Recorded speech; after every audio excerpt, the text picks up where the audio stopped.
तुरंत पटेल जी भेजे, गोरखा सैनिक लगातार एकदम भेजे, अब भेजे तो तब तक पाकिस्तान कुछ हिस्सा कश्मीर का लूट चुका था। यूनियन है, ये कभी नहीं अलग हो सकता है, भारत कभी नहीं अलग हो सकता है, ये पूरा का ऑब्जेक्टिव टू ऑब्जेक्टिव टेस्ट लिया जाएगा, समझ रही है। चलिए पढ़ते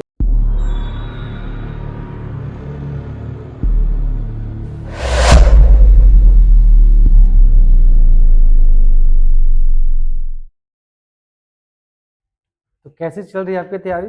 उम्मीद करते हैं आप बहुत अच्छे से पढ़ रहे होंगे, हमारे खतरनाक सीरीज को खतरनाक तरीके से पढ़ रहे होंगे। नहीं तो हमने पॉलिटी का 3 वीडियो अपलोड कर चुका है, ठीक है, और वो 3 वीडियो मात्र आप नहीं समझे, वो पॉलिटी का 60% कवर है उसमें। आज जो पढ़ाएंगे, आज इसमें भी पॉलिटी का 20% कवर हो जाएगा। एक और वीडियो बनेगा पॉलिटी 100% क्लियर, और फिर उसके बाद आपका चलेंगे हम टेस्ट लेंगे, ठीक है। तो टेस्ट जो लेंगे ना, उस टेस्ट में एक बात ध्यान रखना, ऑब्जेक्टिव चलाएंगे लगातार 100 से 200 सवाल लगातार, और देखना वो सारा का सारा सवाल ना ये 5 वीडियो से ही रिलेटेड रहेगा वो। हालांकि इसी वीडियो से निकाल कर हम नहीं बनाएंगे, अलग से सवाल लाएंगे, लेकिन सब इसी में शामिल रहेगा, इसलिए बारीकी से इसको सब समझेंगे और बारीकी से इसको सब याद करेंगे। थोड़ा टाइम लगेगा जरूर, लेकिन आपके लिए नहीं, पैना या राम बाण होने वाला है, ठीक है। कोई भी एग्जाम, बिहार दरोगा हो, बिहार सीजीएल हो, बिहार पुलिस सिपाही हो, सिपाही के अंतर्गत मद्य निषेध या जो भी आते हैं वो सब, ठीक है भाई, तो ध्यान देते हैं। पहला सवाल क्या है कि मुख्यमंत्री के कार्य और शक्तियों का उल्लेख किस आर्टिकल्स में है?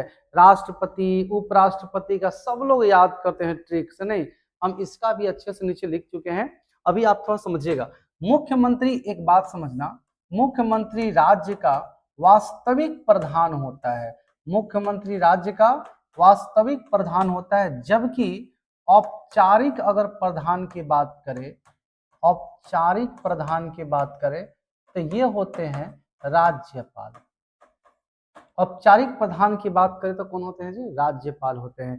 अब यहाँ पे नेक्स्ट देखा जाए, सीएम की नियुक्ति करती है राज्यपाल मंत्रियों के सलाह पे। अब आगे यहाँ पे समझेंगे कि मुख्यमंत्री जो होता है ये विधानसभा का चुनाव से होते हैं, विधानसभा का इलेक्शन से क्या बनते हैं? सीएम बनते हैं। सीएम के सारे आर्टिकल्स आपको बारीकी से लिख दिया गया है, सब अच्छे से रिवीजन करेंगे, सुनिए ध्यान से। 162 कहता है क्या कि राज्य की कार्यपालिका और शक्ति का विस्तार, राज्यपाल को सहायता के लिए एक मंत्री परिषद बनना चाहिए, ये कहा गया है किसमें? 163 में, ठीक है। राज्य का महाधिवक्ता ये 165। नेक्स्ट आपका है राज्य सरकार के कार्य का संचालन करने के लिए 166। राज्यपाल के जानकारी देने के लिए जो सीएम है वो हो जाते हैं 167 में। राज्य के विधान मंडल का गठन 168। राज्य में विधान परिषद का सृजन, सृजन माने बंटवारा, ये 169। विधानसभा की संरचना 70 और विधान परिषद की संरचना कितना हो जाता है जी? 171। पूरा क्लियर है ना? पहला सवाल आपका क्लियर हो गया। आप इसको बहुत अच्छे से याद करेंगे तब जाके कंप्लीट होगा, ठीक है ना। चलो भाई सेकंड सवाल की ओर चलते हैं हम लोग। देखिएगा, भारत एक क्या है? हम लोग ना पॉलिटी 2 वीडियो में पढ़े थे कि भारत एक धर्मनिरपेक्ष राज्य है, बट आपके ऑप्शन में वो नहीं है, कहता है परिसंघ, राज्यों का संघ, संघ का राज्य और फेडरेशन। तो आपको कंप्लीट पता है कि भारत एक राज्यों का संघ है ना? कंप्लीट पता, भारत एक राज्यों का संघ है, और ये आर्टिकल्स 1 में है और ये भाग 1 में है।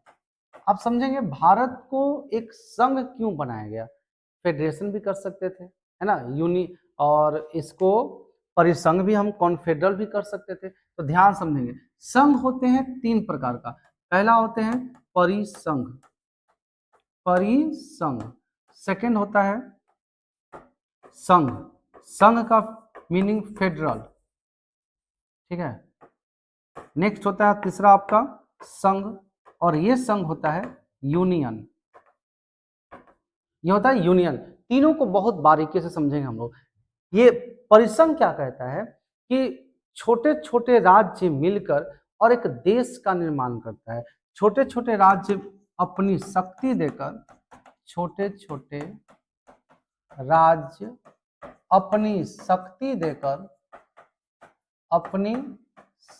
देकर एक देश का निर्माण करते हैं, एक देश का निर्माण करते हैं। लेकिन इतना आप जान लो कि अगर 10 लोग मिलकर एक संघ बनाया है, अपना अपना पैसा लगाकर, अपना अपना पूंजी लगाकर, जिस दिन जो जिसका मन चाहा न होगा उसी दिन वो हट जाएगा। यानी कि ये आसानी से अलग हो जाते हैं, ये राज्य आसानी से अलग हो जाते हैं, सेकंड है फेडरल। संघ भी है लेकिन संघ का मीनिंग फेडरल। फेडरल जो होता है ये भी सेम, छोटे छोटे, यानी कि सभी अपनी शक्ति देकर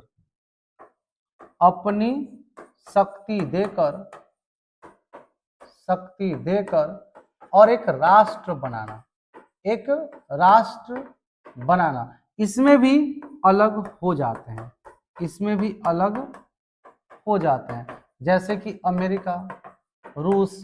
अमेरिका जो है ना, अमेरिका का कोई भी राज्य कभी भी अलग हो सकता है, रूस का कोई भी राज्य कभी भी अलग हो सकता है, जैसे यूक्रेन अलग हो गया ना जी, उसी प्रकार। लेकिन भारत हमारा क्या है, संघ, यूनियन है, ये कभी नहीं अलग हो सकता है, भारत कभी नहीं अलग हो सकता, ये यूनियन हमारा है। क्योंकि 552 रियासत था और 552 रियासतों को मिलाकर एक फेडरेशन बनाना मुश्किल था, इसलिए इसको क्या बना दिया जी, संघ, यूनियन बना दिया। ये कभी अलग नहीं हो सकते, हैं। अब बहुत अच्छे से मेरी बात को समझना है भाई, ठीक है। ये संघ तीनों आपको बहुत बेहतरीन तरीके से समझा रहे हैं। यूनियन का मतलब क्या होता है, यूनियन का मतलब होता है कि अपना, जैसे हमारा बहुत सारा, हम 3 भाई हैं, 4 भाई, जो 3 भाई हम लोग मान लिया जाए, वो तीनों भाई अपना हो गया, तीनों भाई की पूंजी लगाकर बहुत बड़ी कंपनी खड़ी किया गया, तो तीनों अलग नहीं हो सकता। लेकिन अगर हम 3 को दोस्त मिलकर करेंगे वो कहीं अलग हो जाएगा, तो वो जो 3, तो वो हो गया फेडरेशन, और जो अपना हो गया वो क्या हो गया, संघ। तो एक परिवार है भारत, और भारत के जो 2800 राज्य है वो एक परिवार का ही सदस्य है, वो कभी अलग नहीं हो सकता है, ये अपना परिवार का सदस्य नहीं है। मतलब संघ का मतलब अपना खून मान लो, बस अपना खून कभी जुदा नहीं हो सकता, अलग भी होगा तो आज न कल वापस अपनी आएगा ही आएगा, ठीक है। चलो अब यहाँ थोड़ा ध्यान देते हैं। आर्टिकल्स 1 कहता है कि भारत राज्यों का संघ है, भारत राज्यों का संघ। कौन वाला संघ जी, यूनियन वाला संघ, ठीक है। नेक्स्ट आर्टिकल्स 2 कहता है कि अगर कोई बाहरी क्षेत्र, जैसे हमारा भारत है, भारत के नक्शा में कोई बाहरी एरिया भारत में मिलना चाहता है तो शौक से आके मिले, कितना आर्टिकल्स के तहत, 2, यानी विदेशी भूमि को भारत में मिलाना, विदेशी भूमि को भारत में मिलाना। और आपको बता दें हम कि आर्टिकल्स 2 के तहत, ठीक है, आर्टिकल्स 2 के तहत सिक्किम को भारत का, है ना, सिक्किम को भारत का 35वां संशोधन में सह राज्य बनाया गया था, संशोधन में सह राज्य बनाया गया था, सह राज्य। और इसके लिए एक स्पेशल बनाया गया था आर्टिकल्स 2 के क, सह राज्य बनाया गया। लेकिन फिर 36वां संशोधन 1975 में हुआ, और फिर पूरी तरह से भारत का 22वां राज्य बना दिया गया, 22वां राज्य बना दिया गया। फिर से हम लोग ध्यान देंगे, सुनिएगा बाबू। सिक्किम जो है, सिक्किम आपको मालूम है ना, ऐसा का नक्शा है, नेपाल, ये नेपाल है, ये भूटान है, और ये क्या है, सिक्किम। सिक्किम को पूछा गया भाई तुम किधर जाओगे, सिक्किम बोला कि हम भारत में आएंगे। तो इसको देखो, नक्शा हमारा ऐसा हो गया, भारत में इसको मिला लिया गया। जब भारत में मिला, ये तो विदेशी जमीन है, तो ये भारत में मिला था, भारत में मिला तो यहाँ पे जो भी नागरिक है वो सब हो जाएगा भारत का। ये मिला है आर्टिकल्स 2 के तहत, ठीक है। तो सिक्किम को पहले बनाएगा सह राज्य, मतलब कभी भी हटा सकते हैं। फिर अगला साल संशोधन हुआ और उसको भारत का 22वां राज्य के रूप में घोषित कर दिया गया। तो कोई भी अगर विदेशी शहर मिलता है तो किसके तहत? आर्टिकल्स 2 के तहत। अगर पाकिस्तान का अगर लाहौर मिलेगा तो आर्टिकल्स 2 के तहत, ठीक है ना। नेक्स्ट आओ बाबू, आर्टिकल्स 3 का बात करें। आर्टिकल्स 3 क्या कहता है कि किसी भी राज्य का नाम, सीमा परिवर्तन कर सकते हैं, आर्टिकल्स 3 जो है ना, किसी भी राज्य का नाम, सीमा यहाँ है तो आगे बढ़ा दो, नाम कुछ और है कुछ और कर दो, ये कोई भी कर सकता है। आर्टिकल्स 3 के तहत कौन करेगी जी? संसद करेगी, राष्ट्रपति के बिना अनुमति के, ठीक है। आर्टिकल्स 4 को जो है ना, इसमें आर्टिकल्स 2 और 3 को 368 से बाहर रख दिया गया है। मान लिया जाए इसलिए बाहर रखा गया कि आज संसद ने किसी भी तरह मतलब पूरा वोटिंग करके और कोई किसी राज्य को या किसी दूसरे राज्य को मिला लेता है भारत में, तो उसे राष्ट्रपति बाद में ये न कर देगा ना उसको एक्सेप्ट नहीं करेंगे, राष्ट्रपति से पूछना ही नहीं है। यही कहता है कि आर्टिकल 4 कि 2 और 3 को संविधान संशोधन से बाहर रख दिया गया। क्लियर है सबका? चलो भाई आगे देखो सवाल नेक्स्ट। हैदराबाद रियासत को किस ऑपरेशन के तहत मिलाया गया था? आपको मालूम है कि रियासत था टोटल 552, रियासत टोटल कितना था बाबू?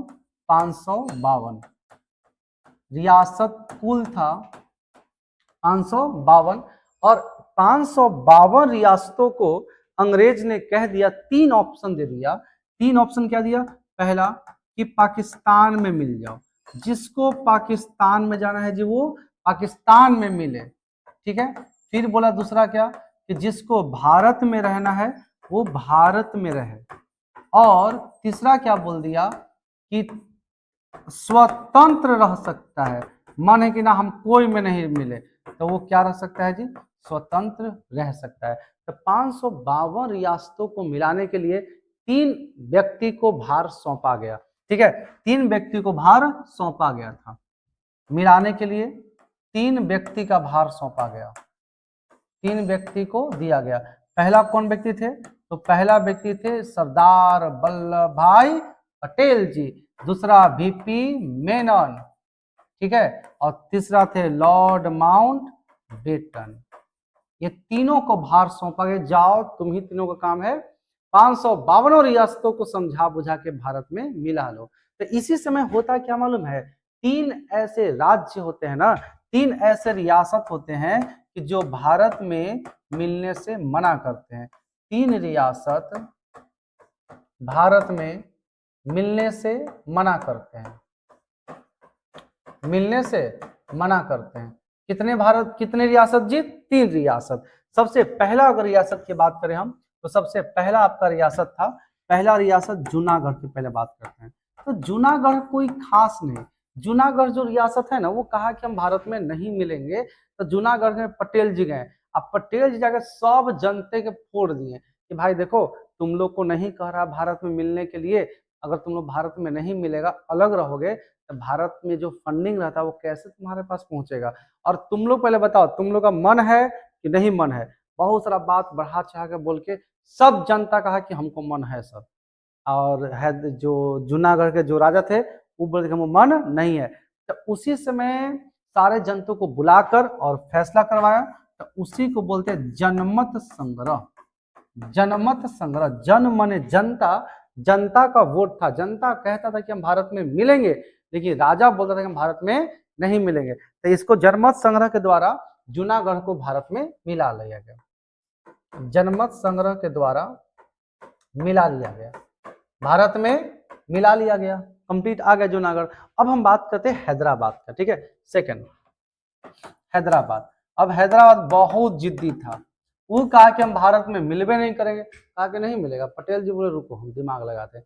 पटेल जी क्या किए? पुलिस बल, ठीक है, पुलिस बल लगाए, पुलिस बल के द्वारा मिला लिए। इतने पुलिस भेज दिए ना कि वो क्या करेगा बेचारा, मिला लिए। और उसमें ऑपरेशन चला था, ऑपरेशन था कौन? पोलो, किस ऑपरेशन के तहत? पोलो ऑपरेशन के तहत। एक ऑपरेशन चला है पोलो, जाओ जे कहे कि नहीं उसको मारो वहीं पे, मिल गया फिर भारत में, है ना। अब तीसरा की बात करें, कौन था जी? जम्मू कश्मीर। जम्मू कश्मीर एक ऐसे लोकल नहीं, बेचारा ये क्या इसके बारे में बात करें। यहाँ पे जो भी यहाँ पे राजा बना है ना, लगता है कि उसके डीएनए में ही ये था कि हम अलग अपना राज्य बनाना चाहते हैं। ये जम्मू कश्मीर का डीएनए में समा गया था। एक बात आपको याद है, अशोक के समय में तक्षशिला और ये जम्मू कश्मीर विद्रोह कर दिया था, है ना। तब गए थे तक्ष ये अशोक, सबके बर्बाद करके आ गए। उसी प्रकार जम्मू कश्मीर बोला कि हम नहीं, हम आजाद रहेंगे। इस समय राजा कौन थे? हरि सिंह। इस समय राजा कौन थे जी? हरि सिंह। हरि सिंह हिंदू थे, जबकि वहां का जनता क्या था? मुस्लिम। वहां का जनता क्या था? मुस्लिम। इन्होंने कहा कि हम नहीं मिलेंगे। तो पटेल जी बहुत दिमाग है, उनको कहीं ना कहीं लग गया कि ये कह रहा है कि हम नहीं मिलेंगे, लेकिन जहां तक हमको पता है कि पाकिस्तान वाला नहीं छोड़ेगा, वो जरूर आएगा, घुसपैठी आतंकवाद जरूर भेजेगा। तब पटेल जी ने अपना सैनिक तैयार कर रखा था, रुको जैसे ही ऑर्डर देंगे फटाक से वहां पहुंच जाना है, ठीक है। तो होता उस समय क्या है कि जम्मू कश्मीर को आजाद छोड़ दिया जाता है, तो उसी समय होता क्या है ना कि पाकिस्तान, ठीक है, इसमें पाकिस्तान के घुसपैठी घुसना शुरू कर देते हैं। पाकिस्तानी घुसपैठी घुसने लगते हैं, ठीक है, घुसने लगते हैं। अब उस समय जैसे ही पाकिस्तानी घुसपैठी घुसने लगे, तब जाकर राजा हरि तुरंत इन्फॉर्म करते पटेल जी को कि राजा हमें बचा लीजिए, हम आपसे मिलने के लिए बेचैन, मैंने हम आपसे मिलना चाहते हैं, आप जल्दी से आइए हमारे पास। तुरंत पटेल जी भेजे, गोरखा सैनिक लगातार एकदम भेजे। अब भेजे तो तब तक पाकिस्तान कुछ हिस्सा कश्मीर का लूट चुका था, कश्मीर का कुछ हिस्सा पे कब्जा कर चुका था। तब फिर जितना का बच गया वो हो गया भारत का, बाकी पीओके हो गया पाकिस्तान का। फिर पटेल जी ने 26 अक्टूबर 1947 को विलय भारत में मिला लिए। कब भारत में मिला लीजिए? 26 अक्टूबर 1947 से। इस प्रकार में पूरा 552 रियासत भारत में मिल चुका है, 552 रियासत भारत में मिल चुका है। इसी प्रकार, ठीक है ना। अगर हम थोड़ा सा बात करें, जब मिलने के बाद देखना, भारत हमारा एक अखंडता था, अखंड भारत था, लेकिन हम आपको थोड़ा सा बताए थे टुकड़ा कैसे हुआ था। टुकड़े हजार हो गए थे बेचारा, ठीक है। कौन? समझे ध्यान से। पहला टुकड़ा 1893 में, डुरंड रेखा। कौन सी रेखा जी? डुरंड रेखा ने तोड़ा। किसको? इन अफगानिस्तान को अलग करके। किसको तोड़ा था ये? तो अफगानिस्तान को अलग करके। अफगानिस्तान पहले ही अलग हो गया 1893 में, और किस रेखा के द्वारा? डुरंड रेखा के द्वारा। दूसरा टुकड़ा हुआ 1935 में, म्यांमार। 1935 में कौन अलग हुआ जी? म्यांमार। इसको अलग करवाने वाला अंग्रेज है, इतने दिमाग चढ़ा बढ़ा दिया, अलग हो गया, ठीक है। तीसरा टुकड़ा होने वाला है कब? 1947 में। ये हुआ था पाकिस्तान, ठीक है। और बांग्लादेश भी इसी समय समझो आप लोग, बांग्लादेश। ये हुआ था जीरो लाइन बॉर्डर से, और ये हुआ था रेड क्लिफ लाइन रेखा। पूरा क्लियर? 3 सवाल क्लियर हुआ। अब आते हैं चौथे सवाल की ओर, देखिएगा। नेक्स्ट सवाल क्या है कि अल्पसंख्यक अपना पसंद की संस्था खोल सकते हैं किस अनुच्छेद के तहत? ये सवाल हम इसलिए लेकर आए, बहुत सारे बच्चे बोलते हैं कि सर 29-30 में डाउट हमेशा रह जाता है। आज आपको पूरी तरह से क्लियर करते हैं, बस ध्यान से समझना मेरी बात को, ठीक है। सुनेगा जी। आर्टिकल्स 29 कहता है क्या? आर्टिकल्स 29 कहता है कि अगर कोई अल्पसंख्यक रुक जाओ, अल्पसंख्यक के हितों का रक्षा, ये कहता है क्या कि अल्पसंख्यक यदि शिक्षा, अल्पसंख्यक यदि शिक्षा लेने जाए, जैसे अल्पसंख्यक का मतलब यहाँ पे हम लोग पढ़ा हिंदू धर्म में, कोई आ जाएगा जैन धर्म 2-3 को पूरा उजला उजला पहन के, नहीं, और आके बैठेगा, लेकिन हम उसको कहें तू जाओ नहीं यहाँ से निकलो, तो समझिए कि ये आर्टिकल्स 29 के तहत हम पे जाके कार्रवाई करा सकता है। आर्टिकल्स 29 कहता है कि अगर कोई व्यक्ति अल्पसंख्यक हो, अगर आपके पास वो शिक्षा ग्रहण करने आए तो आपको उसको निकालना नहीं है। क्या यदि अल्पसंख्यक यदि शिक्षा लेने आए तो प्रवेश नहीं रोक सकते, तो आप प्रवेश नहीं रोक सकते हैं, कभी नहीं रोक सकते हैं। अगर बौद्ध धर्म के भी कोई लोग आ जाएगा पूरा लाल लाल पहन के, नहीं, और जैन धर्म पूरा व्हाइट व्हाइट पहन के आ जाएगा, तो हम कभी उसको नहीं रोक सकते। भाई पढ़ो, तुम्हारा अधिकार है आर्टिकल 29 के तहत। अब फिर भी सरकार एक और चीज दिया है, अगर आपका मन है कि हम इनमें पढ़ने में, जैसे हम तो पढ़ा ही देंगे, लेकिन खुद जब उजला उजला पहन के आएगा, पूरा बाल छिलवाले, पूरा लपेट लेगा दम ऐसी, अब बैठेगा आगे ही, तो इसको खुद देख के अपने आप में शर्म लगेगा, अपने आप संकोच होगा। तो इसके लिए जाकर सरकार भी कंप्लेन करेगा कि सर देखिए ना, हम तो वहां पढ़ ले रहे हैं, सर पढ़ा दे रहे हैं, लेकिन हमको शर्म टाइप का आ रहा, मजा नहीं आ रहा पढ़ने में, हमें एक अलग संस्था खोली जाए। तो उसके लिए बना दिया गया आर्टिकल 30 के तहत आप अलग संस्था यानी कि अल्पसंख्यकों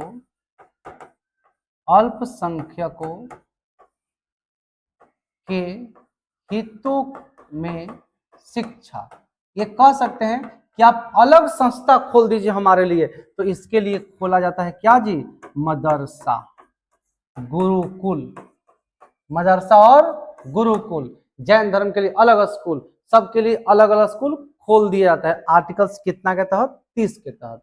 ये बात को सब समझे ठीक से, फिर से ध्यान दो। आर्टिकल्स 29 कहता है कि अगर बहुसंख्यक में अल्पसंख्यक आए तो उसको रोकना नहीं है। आर्टिकल 30 कहता है अगर अल्पसंख्यक यहाँ रहने में संकोच कर रहा है तो उसके लिए अलग से संस्था प्रोवाइड कर दिया जाए, और इसकी खर्च भी सरकार उठाएगी। खर्च भी इसकी कौन उठाएगी जी, सरकार उठाएगी, सरकार देगी पेमेंट, लो जितना पेमेंट लेना है। मदरसा वाले मौलवी को पेमेंट 80,000 90,000 एकदम लेते रहो पैसा इतना पढ़ाने के लिए, है ना, ये सब चीजें हैं। तो सरकार आर्टिकल 30 के तहत करती है। अब पढ़ ही लो, 31 32 दे ले तो ध्यान दे लो बाबू। 31 है जो ना, 31 जो है संपत्ति का अधिकार है, 31 है संपत्ति का अधिकार। ये पहले था मूल अधिकार, हटा दिया गया और हटा कर दिया कानूनी अधिकार। ये सब आपको पता है ना, ये 300 में डाल दिया गया। किस में डाल दिया इसको जी, 300 के कॉम में। तो जरा आप एक बात बताएंगे कि पहले संपत्ति का अधिकार जब तक था और जब हट गया, ये दोनों में क्या अंतर है। मूल अधिकार का मतलब मालूम है क्या होता है, कि सरकार ना हमसे छीन सकती है ना हम सरकार से छीन सकते हैं, ये होता है मूल अधिकार। और कानून अधिकार में मालूम है क्या होता है, सरकार हमसे छीन सकती है लेकिन हम सरकार से नहीं छीन सकते, यही अंतर है दोनों में। ठीक है बाबू, आगे देखो आर्टिकल 32 क्या कहता है। आर्टिकल 32 क्या कहता है कि ये सुप्रीम कोर्ट 5 रीट जारी करती है। सुप्रीम कोर्ट 5 रीट जारी करती है। 5 रीट जारी करते हैं मूल अधिकार के बचाने के लिए। अगर आपके मूल अधिकार पे हनन होता है तो सुप्रीम कोर्ट के पास आर्टिकल 32 के तहत आप जा सकते हैं। ठीक है, आर्टिकल्स देखो 33। आर्टिकल्स 33 ये कहता है कि किसी भी रक्षा वाली जगह पर सोशल मीडिया यानी कि मीडिया नहीं जा सकता है, मीडिया नहीं जा सकता है।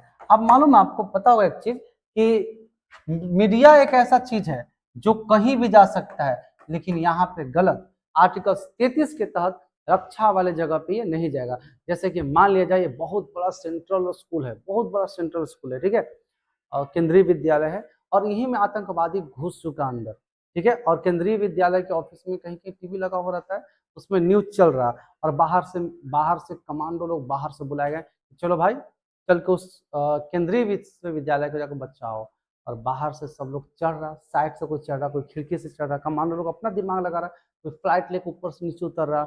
और यही चीज मीडिया वाला वहां पहुंच गया और दिखाया गया, देखिए भारत में हमारा किस तरह से, भारत में ऐसे ऐसी सेना है कि जो अंदर छुपे आतंकवादी को ऐसे निकाल रहा है, ऐसे मार रहा, और अंदर आतंकवादी बैठ के टीवी में देख रहा है ये क्या चल रहा है जी। इधर से देखो, इधर से आएगा, इधर गोली मारेगा, उधर गोली मारेगा। इसी वजह से रक्षा वाले जगह पे सोशल मीडिया को जाना मना है आर्टिकल 33 के तहत, ठीक है ना। चलो भाई, आर्टिकल 33 कहता है कि आप सोशल मीडिया जगह पे बिल्कुल कभी नहीं जा सकते हैं, ठीक है। अब आगे देखो आर्टिकल 34 क्या कहता है ना, कि किसी भी भारत के किसी भी जगह पर मार्शल एक्ट लागू करने के लिए, मार्शल एक्ट, अच्छा मार्शल लॉ आप जानते हैं, नहीं जानते, मार्शल लॉ लागू करना, मार्शल लॉ होता है कि केवल सेना पे लगाया जा सकता है, ये मार्शल लॉ केवल सेना पे लगाया जाता है, ठीक है। और ये सबसे खतरनाक होता है, सेना के लिए अलग होता है कोर्ट, सेना के लिए अलग कोर्ट होता है, ठीक है। चलो अब यहाँ ध्यान दो, आर्टिकल 35 ये कहता है कि मूल अधिकार को लागू करने का लागू करने का विधि है, मूल अधिकार को लागू करने का क्या है जी, विधि, ठीक है। आर्टिकल्स हो गया 35, किसी को दिक्कत यहाँ तक, कोई दिक्कत नहीं है ना। चलो भाई ये सब अच्छे से होते हैं क्योंकि आपको ये निकाल के देना भी है। मीडिया आर्टिकल 33 के तहत रक्षा वाली जगह पे नहीं जा सकता है, बिल्कुल क्लियर यहाँ तक है। चलो भाई आगे देखते हैं, केंद्र सरकार के कार्यों के संचालन की चर्चा किस आर्टिकल में है, आर्टिकल 77। पता है आप एग्जाम में ना 78 वाला सवाल पूछा था बिहार एसआई में, क्या बोला था मालूम है, इसमें क्या है कि पीएम का कर्तव्य है, पीएम का कर्तव्य होगा कि संसद की कार्यवाही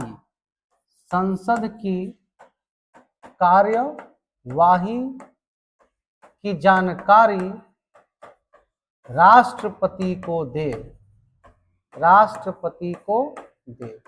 ये किसका है जी, आर्टिकल 78। बहुत ही इंपॉर्टेंट क्वेश्चन है, पूछता है कि पीएम का कर्तव्य होता है कि संसद की कार्यवाही की जानकारी राष्ट्रपति को दे, कितना आर्टिकल्स के तहत, 78 के तहत। 79 कहता है संसद, 79 क्या है जी, संसद। संसद में 2-3 तरह से सवाल आपका आता है, ठीक है, ध्यान देना हम लोग। संसद के सदन कैगो, तो संसद के अगर सदन की बात करें तो संसद के सदन, एक मिनट ऐसे नहीं, ऐसे मजा आएगा, देखो कैसे हो गया ना। संसद के सदन 2 होते हैं, एक होता है लोकसभा राज्यसभा और एक होता है लोकसभा। संसद के अगर हम सदस्य की बात करें तो ये होता है 3 गो, एक लोकसभा, एक राज्यसभा और एक राष्ट्रपति। लोकसभा, राज्यसभा और राष्ट्रपति होते हैं, ठीक है। अब यहाँ पे नेक्स्ट ध्यान दो, संसद जो है, संसद, ये संसद को बनाया किसने, एडविन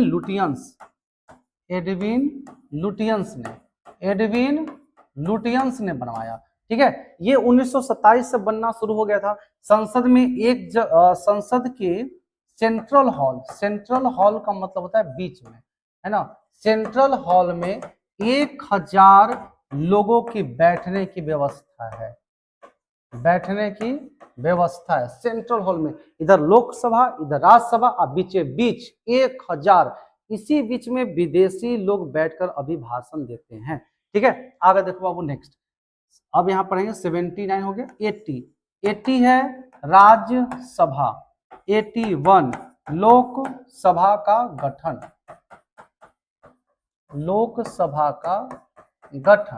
अगर हम बात करें 82 का, 82 में है सीटों का समायोजन,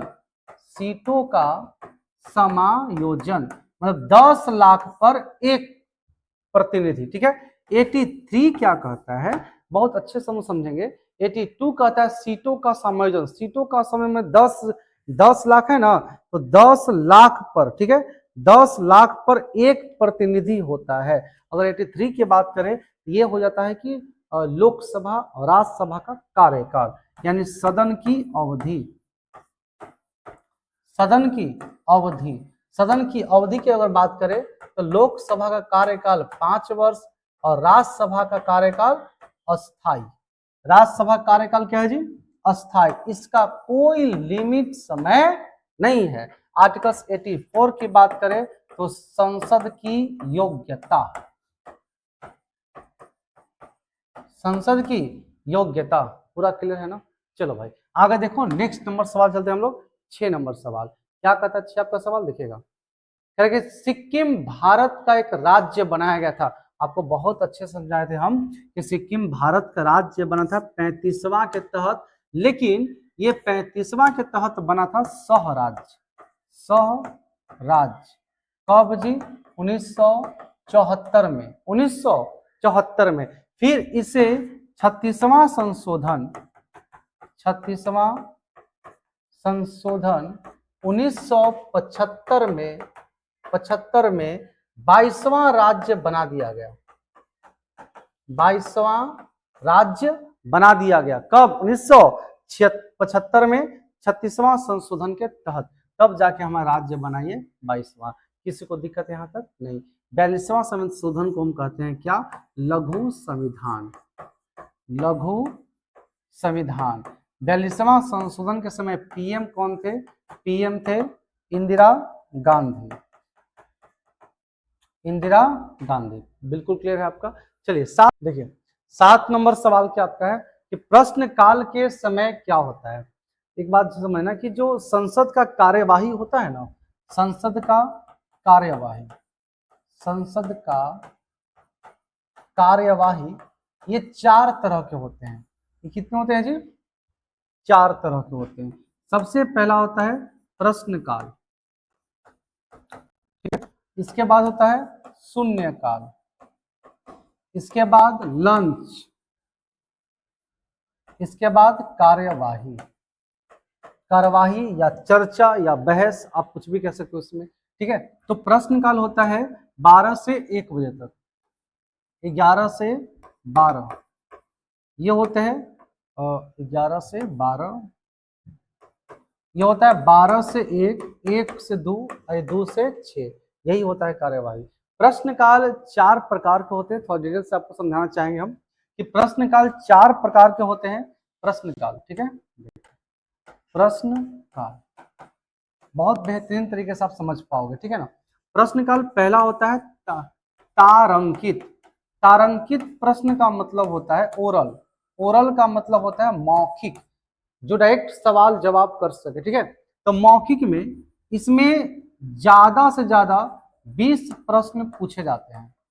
20 प्रश्न पूछे जाते हैं। इसमें कितने प्रश्न पूछे जाते हैं जी? 20 प्रश्न।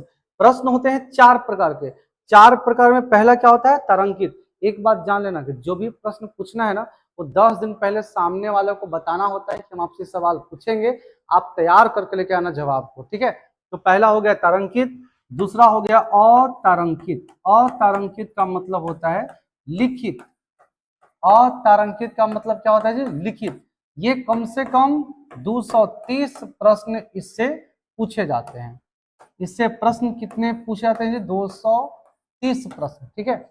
इसका जवाब भी आपको 10 दिन पहले ही बता दिया जाएगा कि भाई ये सब सवाल आपसे पूछने वाले हैं, आप जवाब देने के लिए तैयार रहिएगा, ठीक है। तीसरा आपका होता है अल्प सूचना प्रश्न। अल्प सूचना प्रश्न, इसमें क्या होता है ना, इसमें 10 दिन से पहले ही, 10 दिन से कम समय में आपको जानकारी दी जाती है कि आपसे सवाल हम ये पूछने वाले हैं। कम समय पहले प्रश्न की जानकारी दी जाती है। कम समय पहले प्रश्न की जानकारी दी जाती है। बहुत थोड़ा समय पहले बोलेगा कि ये सवाल आपसे पूछेंगे, ठीक है। चौथा होता है गैर सदस्य सरकारी। गैर सरकारी सदस्य से सवाल, ये भी कह सकते हैं कि अगर कोई मंत्री है या मंत्री नहीं है, अगर उसके क्षेत्र में जो भी लोग काम करवा रहे हैं उनसे इसमें सवाल पूछा जा सकता है बुलाकर कि आपके क्षेत्र में कितना काम हुआ है, कितना काम नहीं हुआ है। यानी कि मंत्री हो या मंत्री नहीं है उनसे भी सवाल पूछा जाता है, उनसे भी सवाल पूछा जाता है। ठीक है, पहला हो गया आपका प्रश्नकाल, दूसरा है शून्यकाल। सेकेंड बात करें हम शून्यकाल।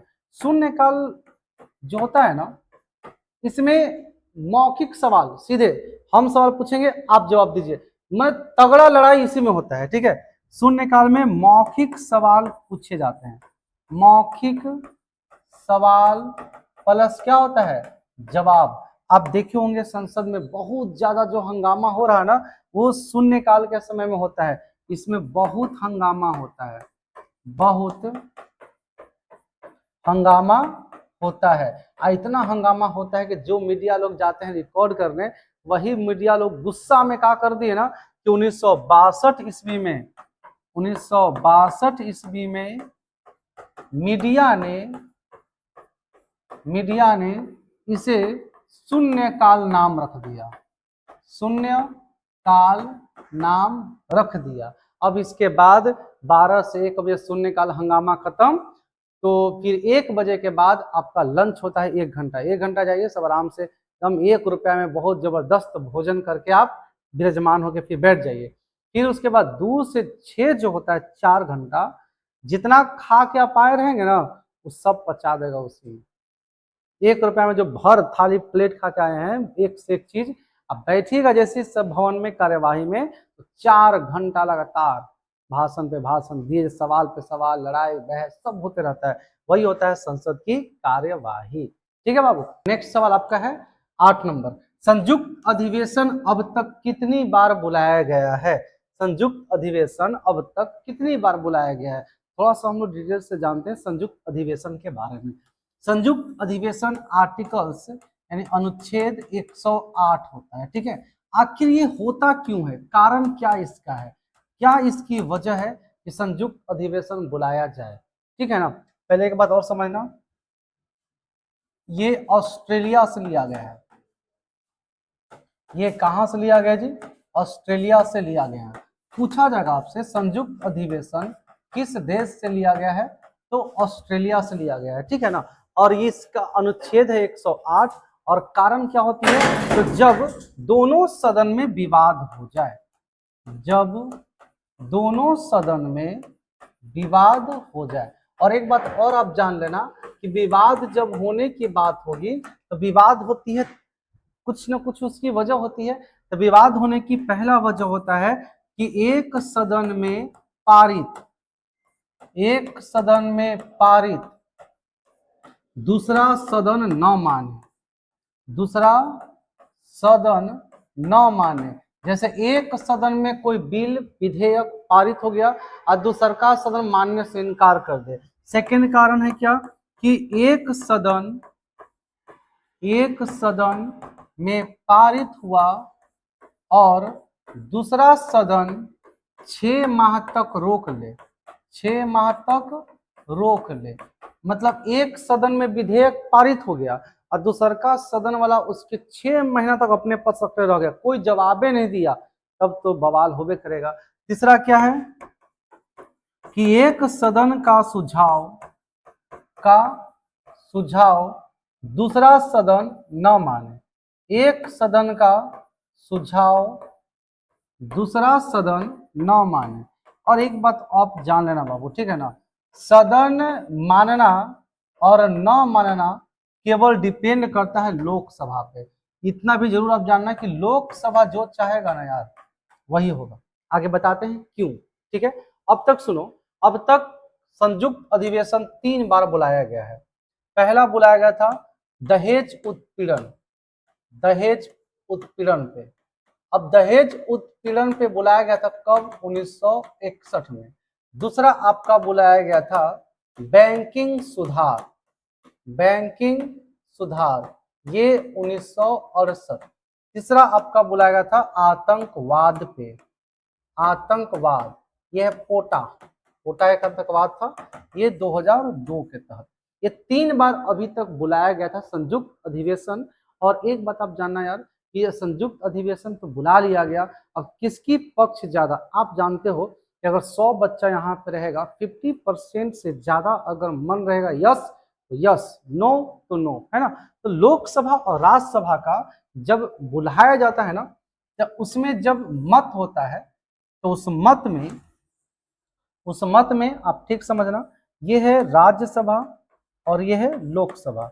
लोकसभा की सीट 545 और राज्यसभा का सीट 245।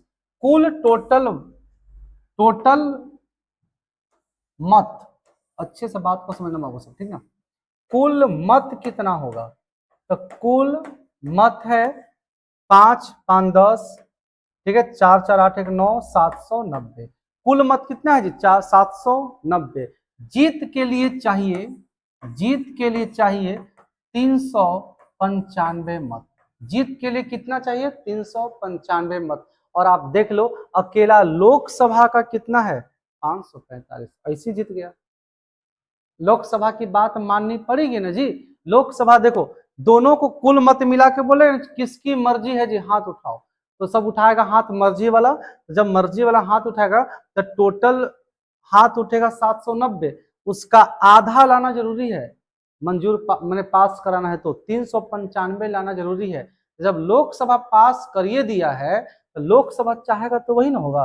लोकसभा का अकेला सीट है 545। एक बात जाना, दोनों अधिवेशनों को, ठीक है, दोनों अधिवेशन को दोनों अधिवेशन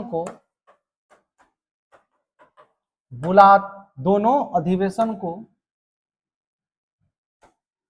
बुलाते कौन है, राष्ट्रपति, बुलाते हैं राष्ट्रपति, ठीक है ना। लेकिन अध्यक्षता कौन कराते हैं, अध्यक्षता कौन कराते हैं, लोकसभा अध्यक्ष, ठीक है। एक बात और जानना, ये दोनों का मीटिंग कहाँ होता है जी, सेंट्रल हॉल में, सेंट्रल हॉल। और आपको हम बताए थे कल कि सेंट्रल हॉल में बैठने की संख्या हो जाती है कितना, कम 1000 लोग इसमें बैठ सकते हैं, बैठ सकते हैं, 1000 लोग इसमें बैठ सकते हैं। और विदेशी अतिथि भी आता है तो उसी में बैठ के लोग भाषण देते हैं, किसमें, सेंट्रल हॉल में। और सेंट्रल हॉल लोकसभा राज्यसभा के मध्य में होता है। क्लियर नंबर, चलो भाई। राज्यपाल का कार्यकाल कितना आर्टिकल्स में है, अच्छा कार्यकाल कितना अनुच्छेद पूछा है ना, इसको बहुत बेहतरीन तरीके से समझते हैं। जरा देखो इसका ट्रिक आपको बताते हैं, सुनिएगा ध्यान से जी। पॉलिटी 1 में शायद राष्ट्रपति, 2 में उपराष्ट्रपति, 3 में मुख्यमंत्री, रहता मुख्यमंत्री इसी में है क्या, और अभी पर राज्यपाल भी इसी में। एक इस सब वीडियो में सारा पॉलिटिक खत्म, ध्यान देना। राज्यपाल का ट्रिक होता है रकानी, एक मिनट वैसा नहीं, रकानी कायो सस, रकानी कायो सस, रकानी कायो सस, ठीक है, रकानी कायो सस। ध्यान देंगे हम लोग, समझेंगे। र से हो जाएगा राज्यपाल, र से राज्यपाल, ठीक है। का से कार्यपालिका, कार्यपालिका। नी से नियुक्त या निर्वाचन, ठीक है। का से कार्यकाल, यो से योग्यता, स से शर्तें और स से शपथ, ठीक है ना, स से शपथ। आपको समझना है ये आर्टिकल्स कितना है जी, अनुच्छेद 153, 154, 155, 156, 157, 158, 159। आपको समझना है 153 में राज्यपाल का पद है, और 154 में कार्यपालिका है, 155 में नियुक्त है, 156 में कार्यकाल है, और 157 में योग्यता, 158 में शर्तें और 159 में शपथ। अब यहाँ पे समझेंगे कि राज्यपाल की कार्यकाल बोला है तो क्या हो जाएगा जी, 156 हो जाएगा। यहाँ पे एक सवाल और आपका आएगा, मालूम है क्या, समझेंगे। अब कुछ कुछ इसके बारे में इंपॉर्टेंट, वो 59 तक हो गया ना जी, 60 हम लोग पढ़ लेते हैं। ठीक है, पहले थोड़ा सा समझिएगा कि राज्यपाल का पद कहाँ से लिया गया है, कनाडा से लिया गया बाबू। सब बोलते रहना, और जब हम पढ़ाएंगे ना इसको बहुत डिटेल से आप सब समझना, हड़बड़ाने की जरूरत किसी को भी नहीं होना चाहिए, बिल्कुल भी नहीं। ठीक है ना बाबू, चलो यहाँ सब ध्यान दो। अब कहता है कि राज्यपाल का पद कहाँ से लिया गया, कनाडा से लिया गया। अगर हम बात करें 159 उसमें हुआ था ना, आइए 160 की ओर चलते हैं। 160 कहता है क्या कि ऐसी आकस्मिक स्थिति जिसकी चर्चा संविधान में न हो, जिसकी चर्चा संविधान में न हो, तो इसे अपने से निपटने के लिए राज्यपाल को राष्ट्रपति आदेश देते हैं, जाओ अपने से निपटो, है ना। तो सुझाव के लिए राज्यपाल को राष्ट्रपति आदेश देते हैं, राष्ट्रपति जी आदेश देते हैं।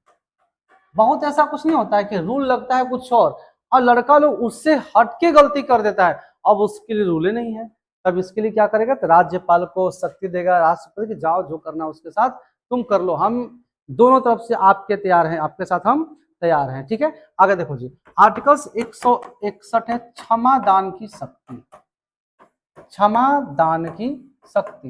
राष्ट्रपति को शक्ति क्षमा करने का, फांसी भी रुकवा सकता है, कोर्ट मार्शल के भी माफ कर सकता है, लेकिन राज्यपाल दो चीज नहीं कर सकता है, एक फांसी प्लस दूसरा कोर्ट मार्शल।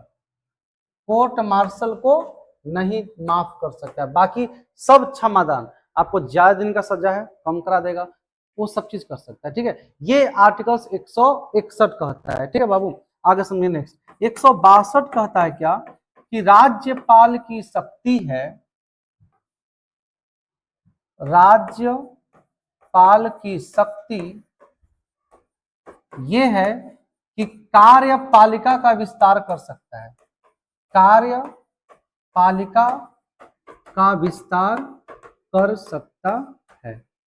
चलो क्लियर आंसर हो गया, बाकी 63 से हम लोग मुख्यमंत्री में पढ़ लिए थे। ठीक है ना, आगे यहाँ नेक्स्ट पॉइंट समझेंगे हम लोग कि राज्यपाल को शपथ कौन दिलाते हैं, राज्यपाल को शपथ कौन दिलाते हैं जी, हाई कोर्ट के मुख्य न्यायाधीश, हाई कोर्ट के मुख्य न्यायाधीश इनको शपथ दिलाते हैं। क्लियर हुआ यहाँ तक, बहुत अच्छा बाबू, आगे बढ़िए नेक्स्ट हम लोग अब पढ़ते हैं क्या, नेक्स्ट सवाल आप देखते हैं। ठीक है, क्या आपका नेक्स्ट सवाल क्या है, कुल कितने हाई कोर्ट है वर्तमान में हाई कोर्ट, तो हाई कोर्ट भाई कहाँ होता है जी, राज्य में। तो अच्छे से बात को समझते हैं, पहला पॉइंट समझना, हाई कोर्ट तो है बाबू 25 को, कितना हाई कोर्ट है जी, 25 को। ठीक है, अब विशेष सवाल क्यों चलते हैं, तो सुप्रीम कोर्ट कहाँ से लिया गया है जी, यूएसए से लिया गया है। सुप्रीम कोर्ट कहाँ से लिया गया है, यूएसए से लिया गया, अमेरिका से लिया गया। ठीक है ना, अब अगर हम बात करें हाई कोर्ट का, तो हाई कोर्ट 1861 अधिनियम से बना, 1861 अधिनियम के तहत पहले 3 हाई कोर्ट भारत में लगातार बने थे। ठीक है ना, कब, 1862 में 3 गो बना था, कहाँ कहाँ जी, मद्रास, ठीक है, मुंबई और कलकत्ता, मद्रास, मुंबई और कलकत्ता, ये 3 जगह 1862 ईस्वी में बना था हाई कोर्ट। ठीक है, अब देखिए नेक्स्ट बाबू, अब सवाल इसमें क्या आता है कि हाई कोर्ट जो है, ये हाई कोर्ट में एक राज्य में कहता है क्या कि प्रत्येक राज्य में एक हाई कोर्ट हो सकता है, एक हाई कोर्ट हो सकता है, लेकिन अगर राज्य बहुत बड़ा हो, ठीक है, अच्छे से बात को समझेंगे सब बाबू। ठीक है ना, अगर राज्य बड़ा हो तो खंडपीठ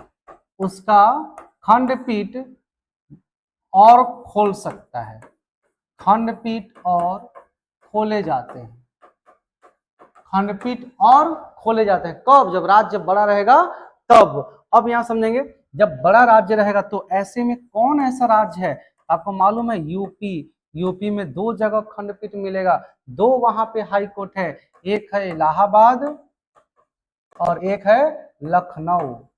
एक इलाहाबाद है जी और एक कहाँ है, लखनऊ है। एक बात को अब जरा समझना कि यूपी में जैसे बिहार का जितना बड़ा भी बिहार हो, उसका मेन कहाँ पे है, पटना है हाई कोर्ट।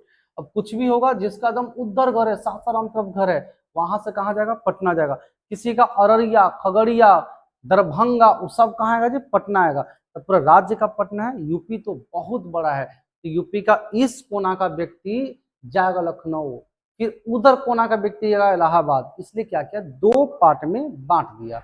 वहां पे हाई कोर्ट 2 गो है, इलाहाबाद और एक लखनऊ है। अब यहाँ समझेंगे कि हाई कोर्ट जो है, हाई कोर्ट में जजों की संख्या, जजों की संख्या ज्यादा कहाँ है जी, तो ज्यादा है इलाहाबाद में। ज्यादा कहाँ पे है, इलाहाबाद में। मालूम है क्या जज है जी, 160 जज है, 160 गो जज है। अब यहीं से सवाल एक और आएगा बाबू, सवाल क्या है कि हाई कोर्ट में जजों की संख्या, जजों की संख्या संख्या कौन वृद्धि कर सकता है, वृद्धि कर सकता है, तो ये वृद्धि कर सकता है जी राष्ट्रपति। हाई कोर्ट में जजों की संख्या वृद्धि कौन कर सकता है, राष्ट्रपति। जबकि अगर हम सवाल यहाँ पे समझे कि सुप्रीम कोर्ट में जजों की संख्या वृद्धि कर सकता है कौन, तो संसद। सुप्रीम कोर्ट में कौन जज को बढ़ा सकता है, संसद। और हाई कोर्ट में जज को कौन बढ़ा सकता है जी, तो हाई कोर्ट में आपको बढ़ा सकता है कौन, राष्ट्रपति। अब समझेंगे, छोटे छोटे अगर अगल बगल राज्य होंगे, ठीक है ना, तो छोटे छोटे राज्य को मिलाकर, राज्य को मिलाकर संयुक्त हाईकोर्ट खुल सकता है, संयुक्त हाईकोर्ट खुल सकता है। संयुक्त हाईकोर्ट जैसे में है संयुक्त खुला हुआ, कौन खुला हुआ है जी, गुवाहाटी। गुवाहाटी सबसे बड़ा क्षेत्र में कौन है, गुवाहाटी। सबसे ज्यादा भीड़ वाला कौन है, इलाहाबाद। अब आगे अगर बात करें हम, तो हाईकोर्ट के अगर आपको जज बनना है, जज बनना है, तो इससे पहले आपको क्या करना होगा मालूम है, सबसे पहले सब इसका दो कारण है, ठीक है। पहला, हाईकोर्ट में 10 वर्ष वकील आपको बन के रहना पड़ेगा। अगर 10 वर्ष वकील बने हैं तो आपको मिल जाएगा। और या फिर डिस्ट्रिक्ट कोर्ट में 5 वर्ष आपको जज का एक्सपीरियंस चाहिए, 5 वर्ष जज का और 10 वर्ष वकील का, तब जाके आप पूरी तरह से वहां पे बन सकते हैं। एक बात और जाना सब बाबू, कि हाईकोर्ट के जज को हटाने के लिए, हाईकोर्ट के जज को हटाने के लिए क्या लगाना पड़ेगा जी, हटाने के लिए महाभियोग लगाना पड़ेगा। क्या लगाना पड़ेगा बाबू, तो महाभियोग, महाभियोग लगाना पड़ेगा। और एक बात बताएं, महाभियोग भारत में न राष्ट्रपति को लगा, न उपराष्ट्रपति को लगा, न मुख्य न्यायाधीश को लगा, और ना ही महान्यायवादी को लगा, अटॉर्नी जनरल को भी नहीं लगा, और लगा भी हाईकोर्ट के मुख्य न्यायाधीश पे, ये रंगास्वामी पर, सुप्रीम कोर्ट के मुख्य न्यायाधीश थे वो, तो लगा भी तो उनके विरुद्ध पारित ना हो सका। ठीक है बाबू, चलो अब देखते हैं नेक्स्ट। PIL PIL की शुरुआत कौन देश ने किया, पहले समझो PIL आखिर है क्या। सबसे ऊपर SC HC DC के नीचे आता है ये सब PIL, दीवानी मुकदमा, फौजदारी मुकदमा, लोक अदालत, परिवार न्यायालय, ये सब के सब समझा देते हैं। बस ध्यान से खाली समझना अच्छे से बात को, ठीक है। Public interest litigation, public interest litigation ये होता है अमेरिका से लिया गया। अब समझो सब, DC समझाते पूरा। DC क्या होता है, डिस्ट्रिक्ट कोर्ट, इसका अनुच्छेद 233 में है। यह किस अनुच्छेद में है जी, 233 अनुच्छेद में है। डिस्ट्रिक्ट कोर्ट जो होता है, इसके नीचे होता है निचली न्यायालय, निचली न्यायालय, निचली न्यायालय। और ये होते हैं 2 प्रकार के, एक होते हैं सिविल कोर्ट और एक होते हैं session court. Session court, civil court और जी सेशन कोर्ट। सिविल कोर्ट में किसका विवाद, इसमें विवाद होता है जमीनी विवाद, ठीक है, दहेज विवाद, फिर वसीयत, है ना। इसमें क्या चीज जी, मारपीट, मारपीट और फौजीदारी, मारपीट और फौजीदारी, और इसमें दीवानी। अब समझो दीवानी क्या है, दीवानी क्या है, फौजीदारी। बहुत डिटेल से आपको समझाएंगे, आप लोग मन से मेरे साथ बने रहेंगे तो। चलिए शुरुआत करें। सबसे पहले समझते हैं दीवानी मुकदमा क्या होता है। दीवानी मुकदमा आप सब सीख लो ध्यान से जी, ये बहुत काम देगा इन फ्यूचर कि दीवानी मुकदमा होता क्या है और दीवानी मुकदमा में कब जाना है, ठीक है, और क्यों जाना है, ये सब देख लो, सुनो ध्यान से। दीवानी मुकदमा जो होता है ये कब होता है, जब आपस में लड़ाई हो, घर परिवार में विवाद हो जाए, जैसे जमीन को लेकर, दहेज को लेकर, ठीक है ना, या फिर वसीयत को लेकर, वसीयत को लेकर, या घर में ही मारपीट हो जाए उसको लेकर आपको जाना पड़ेगा कहाँ, दीवानी मुकदमा। इसमें यही आता है। और इसमें होता क्या, इसमें मामला को सुलझाया जाता है, ना कि मामला को बढ़ा के पूरा ऊपर तक लेके जाएगा, नहीं। इसमें मामला को क्या होता है जी, सुलझाया जाता है। मामला को बहुत ऊपर लेके सब नहीं जाते हैं, मामला को सुलझा देते हैं, समझे ना। धन जमीन दहेज वसीयत, धन जमीन दहेज वसीयत के मामला का तो कहाँ जाओगे आप, दीवानी मुकदमा यानी सिविल कोर्ट। अपने जिला में होगा आपका सिविल कोर्ट जाओगे। सेकंड बात करते हैं फौजीदारी, फौजीदारी। अब इसके बारे में समझो, फौजीदारी का मतलब होता है फौजीदारी रंगदारी, नहीं, फौजीदारी मतलब रंगदारी, मारपीट एक्शन से भरपूर। अगर गलती से ये सब हो गया भाई तो आप सब जान लो कि कहाँ जाना है, फौजीदारी में जाना है। अगर मान लिया जाए मार पीट, डकैत, बहुत बड़ा डकैत, चोरी, चोरी छोटा मोटा चोरी नहीं, बहुत बड़ा चोरी, इसके लिए आप कहाँ जाओगे, फौजीदारी मुकदमा में जाओगे। मारपीट हो जाएगा, डकैत हो जाएगा, चोरी करेगा सब, तो आप कहाँ जा सकते हो जी, फौजीदारी में जा सकते हो, ठीक है। एक चीज और, अगर आप सरकार का पैसा, सरकार का चोरी करते हैं ना, तो ये जाएंगे आप दीवानी मुकदमा में। ये लाइन छूट गया यहाँ पे, आपको समझा देते हैं। अगर सरकार, सरकार के पैसा चोरी करते हैं, जैसे टैक्स चोरी, बिजली बिल की चोरी, तो ये सब में कहाँ जाएंगे आप, दीवानी मुकदमा में।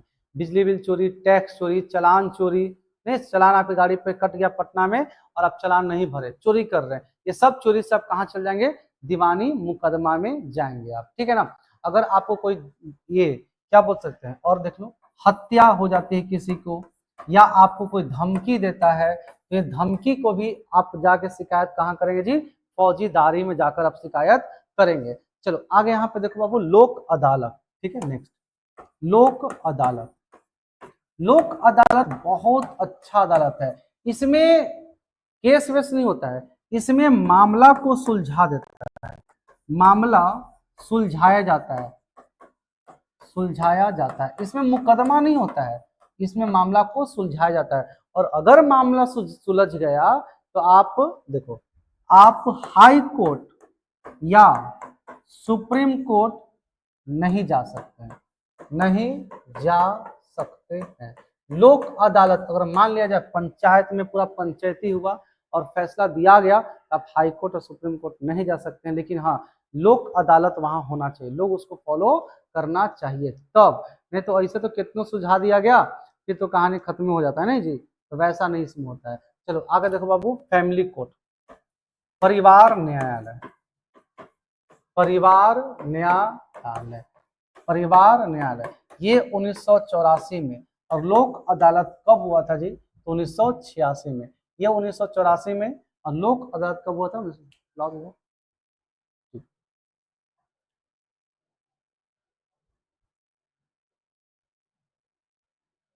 हाँ ठीक है बाबू, देखो ये क्या हुआ था, परिवार न्यायालय की स्थापना हुआ था कब, 1984 में। इसमें क्या होता है मालूम है, छोटे मोटे परिवार, माने नहीं, परिवार की छोटी छोटी गलतियां, रुको ऐसा नहीं, कैसे डिफिनेशन करें, रुको एक मिनट, परिवार की आपसी विवाद, ठीक है, परिवार की आपसी विवाद, छोटा छोटा विवाद। अब बताओ आपके घर में सबसे ज्यादा लड़ाई किसके बीच होता होगा? हर बार अन्न बन कुछ भी, चाय बना के ला दी बहू तो सास है गलत, ठीक नहीं लग रहा, कितना अच्छा रहेगा था। सास कुछ बोल दी तो उसमें बहुत चिरक जाना, है ना। तो ये जो है सबसे ज्यादा पारिवारिक लड़ाई अगर होता है, सबसे ज्यादा केस आया था तो सास बहू का। इसलिए हम आपको एग्जाम्पल यही देने वाले हैं। सास बहू अगर लड़ाई लड़ेगा ना, तो ना दीवानी में जाएगा, ना फौजदारी में जाएगा, ना लोक अदालत में, सीधे उनको जाना है परिवार न्यायालय में, सीधे परिवार न्यायालय में उनको जाना है। ठीक है, चलो भाई नेक्स्ट आपका PIL लास्ट है आपका, है ना। PIL इसका मतलब क्या हुआ? पब्लिक इंटरेस्ट, इंटरेस्ट, ठीक है, लिटिगेशन, लिटिगेशन। इसका मतलब क्या होता है मालूम है? ये आपस में परिवार के, ये लोगों के बीच फैसला इसमें ली जाती है, ठीक है। और ये जो है ना, ये USA में शुरू हुआ था, USA में शुरू हुआ 1980 में, और भारत में शुरू हुआ था, भारत में 1986 में। USA में 1980 और भारत में 1986। पूरा आपका फौजदारी, दीवानी, PIL, लोक अदालत, परिवार न्यायालय खत्म हो गया। आयोग का कार्यकाल कितने वर्ष का होता है? तो 5 वर्ष का होता है, ठीक है। वित्त आयोग अनुच्छेद 1980, सॉरी अनुच्छेद 280 के तहत है। और आपको ये जानकारी हम दे दें कि वित्त आयोग का काम क्या होता है मालूम है? केंद्र और राज्य के बीच, राज्य के बीच कर का बंटवारा, कर माने टैक्स, टैक्स का बंटवारा करना ऐसा काम है, टैक्स का बंटवारा। राज्य से जो टैक्स मिलता है ना, वो सीधे जाता है केंद्र सरकार के पास, और केंद्र पर सरकार जो है कुल टैक्स का 42% राज्य सरकार को वापस लौटा देती है। ध्यान समझना मेरी बात को, ठीक है। राज्यों का कुल टैक्स का, कुल टैक्स का 40%, 42% वापस मिल जाता है। जितना राज्य कलेक्शन किया ना, वो सब चल गया केंद्र सरकार के पास, और उसका 42% वापस मिल जाता है राज्य सरकार को, 42%, ठीक है। वित्त आयोग का कितने वर्ष का कार्यकाल होता है? 5 वर्ष। वित्त आयोग, वित्त आयोग की जो शक्ति होती है ना, सुप्रीम कोर्ट के जज के बराबर, सुप्रीम कोर्ट के जज के बराबर, सुप्रीम कोर्ट के जज के बराबर इसकी शक्ति होती है।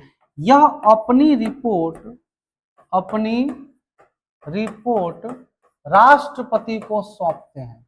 यह अपनी रिपोर्ट किसको सौंपते हैं जी? राष्ट्रपति को सौंपते हैं।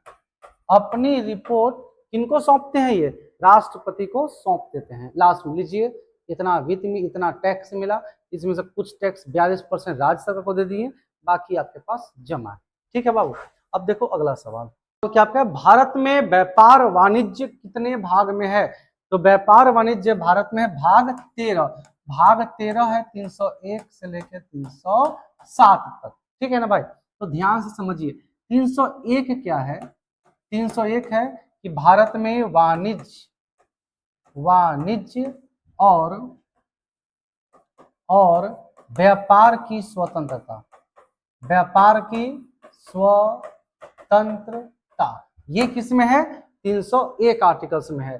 302 की बात करें तो 302 में ये कहता है ना, समझाने से पहले बेटर हो जाएगा, चल लिख भी देते हैं। हाई कोर्ट और सुप्रीम कोर्ट, हाई कोर्ट और सुप्रीम कोर्ट ऐसे कानून को, ऐसे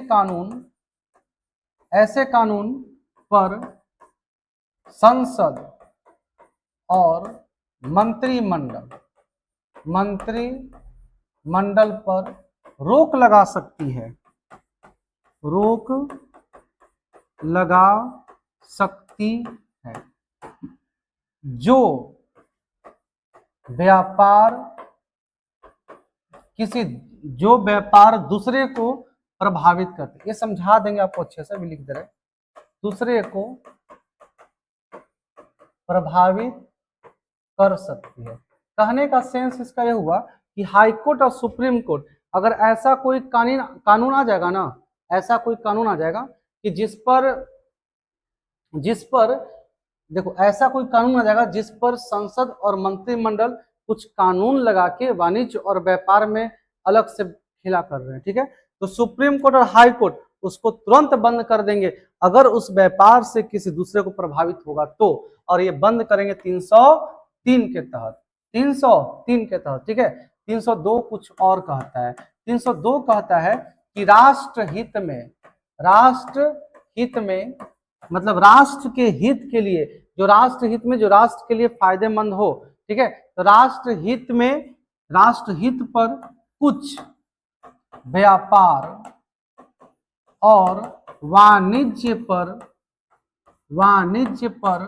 प्रतिबंध लगा सकती है, प्रतिबंध लगा सकती है। नहीं समझा आप लोग? मेरे बात को ध्यान समझेंगे आप लोग। राष्ट्र हित पर कुछ व्यापार और वाणिज्य पर प्रतिबंध लगा सकती है, लेकिन राष्ट्र हित के लिए अगर हम जैसे मान लीजिए शराब पूरा प्रॉब्लम था बिहार के लिए, राष्ट्र के हित के लिए था, बंद कर दिया गया। गुटखा भी बंद होना चाहिए, सिगरेट धूम्रपान सब बंद होना चाहिए, तो वो राष्ट्र हित के लिए होगा तो बंद वो होगा ही होगा। 304 क्या कहता है कि अगर मान लिया जाए किसी राज्य में कोई व्यापार या कोई वस्तु वैध है, ठीक है, और दूसरे राज्य में अवैध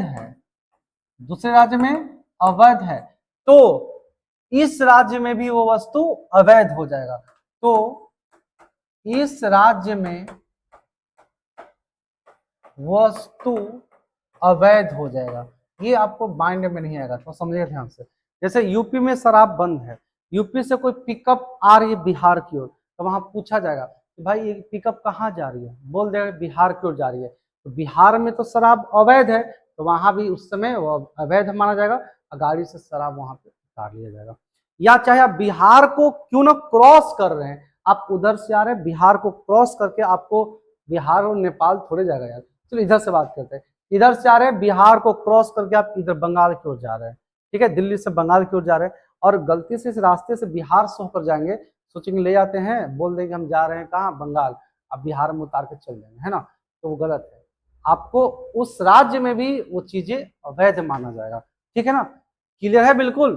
सवाल क्या है ना, भारत में पहली बार सिविल सेवा की परीक्षा कब किया गया था?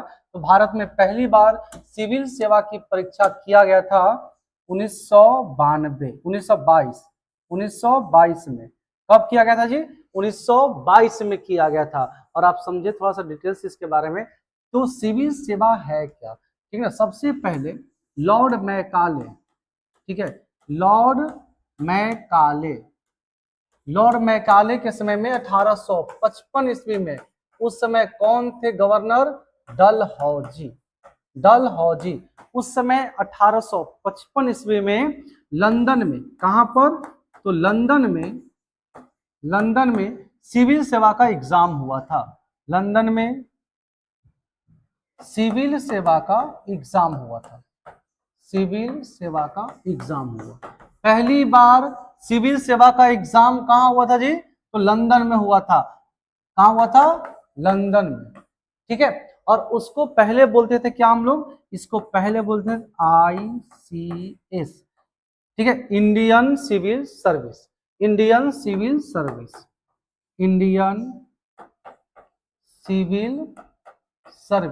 देखिए अब सब चेंज हो गया, इंडियन सिविल सर्विस हो गया, अब सब कुछ चेंज हो गया, ठीक है। अब यहाँ पे जरा बात को समझेंगे। भारत में पहली बार, ठीक है, भारत में पहली बार भारत शासन अधिनियम 1919 के तहत, 1919 के तहत, एक मिनट जवाब, भारत शासन अधिनियम 1919 के तहत पहली बार 1922 ईस्वी में इलाहाबाद में, कहां पर हुआ एग्जाम? इलाहाबाद में एग्जाम कराया गया, एग्जाम हुआ। पहली बार कहां हुआ था? इलाहाबाद में हुआ था 1922 ईस्वी में। अब अगर इसकी बात करें सिविल सर्विस में क्या आता है जी? UPSC आता है और बीपीएससी आता है, ठीक है, यूपीएससी और बीपीएससी आते हैं, ये सब आते हैं सिविल सर्विस में, आईएएस, आईएफएस, ठीक ना, आईपीएस, ये तीनों सब किस में आता है, यूपीएससी के अंतर्गत आते हैं। अब समझेंगे, लोक सेवा आयोग जो यूपीएससी बने या बीपीएससी बने, इनकी पद की चर्चा 311 अनुच्छेद में है। ये क्या है, इनकी पद की चर्चा है, ठीक है। एक बात और जान लो, इनको हटाना इतना आसान भी नहीं है, ठीक है, इन्हें हटाने के लिए 317 अनुच्छेद में चर्चा किया गया है। इन्हें हटाने के लिए कदाचार यानी भ्रष्ट, करप्शन, है ना, कदाचार मुकदमा चलाया जाता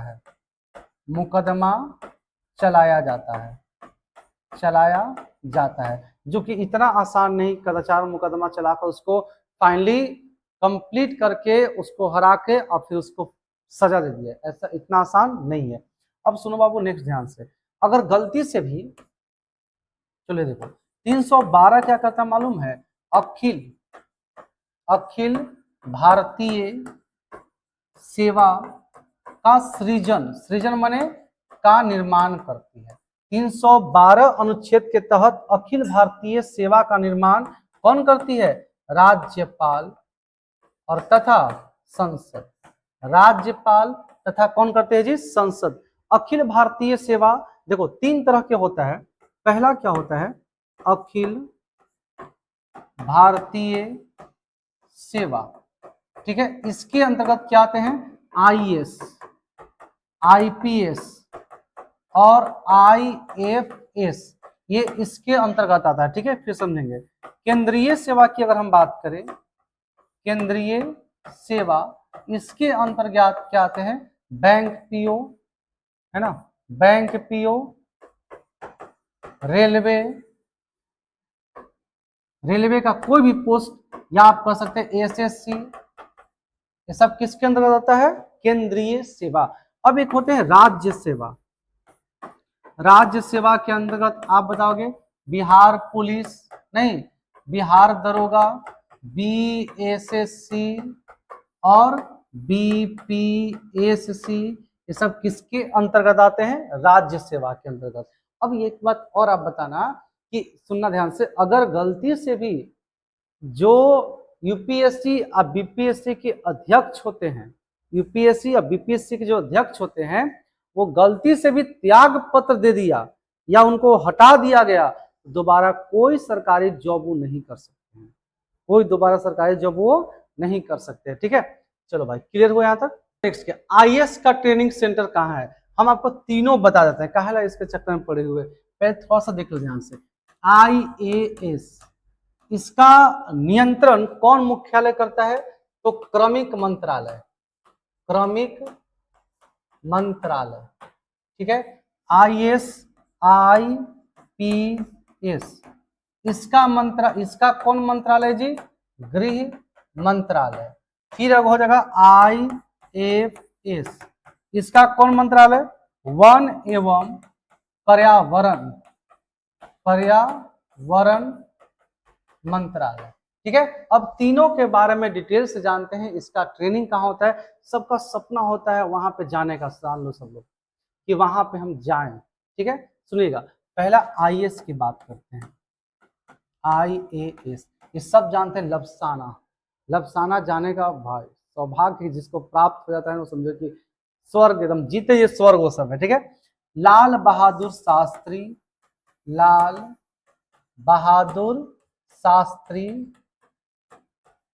राष्ट्रीय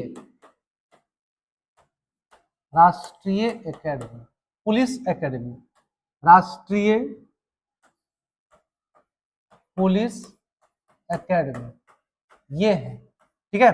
और ये कहाँ पे, इसका नाम लबसाना, क्या बात है, ये वर्ड बोलते ही बोलते लगता है कि हाँ कुछ तो है, नहीं क्या है, लबसाना इसका नाम है, लबसाना। एक मिनट भाई,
ठीक है ना। अब देखिए यहाँ पे समझेंगे आईएएस का कहाँ पे ट्रेनिंग सेंटर कहाँ होता है भाई, आईएएस का ट्रेनिंग, आईपीएस का ट्रेनिंग, आईएफएस का ट्रेनिंग कहाँ होता है, तीनों एकदम एक लाइन में सब समझिएगा।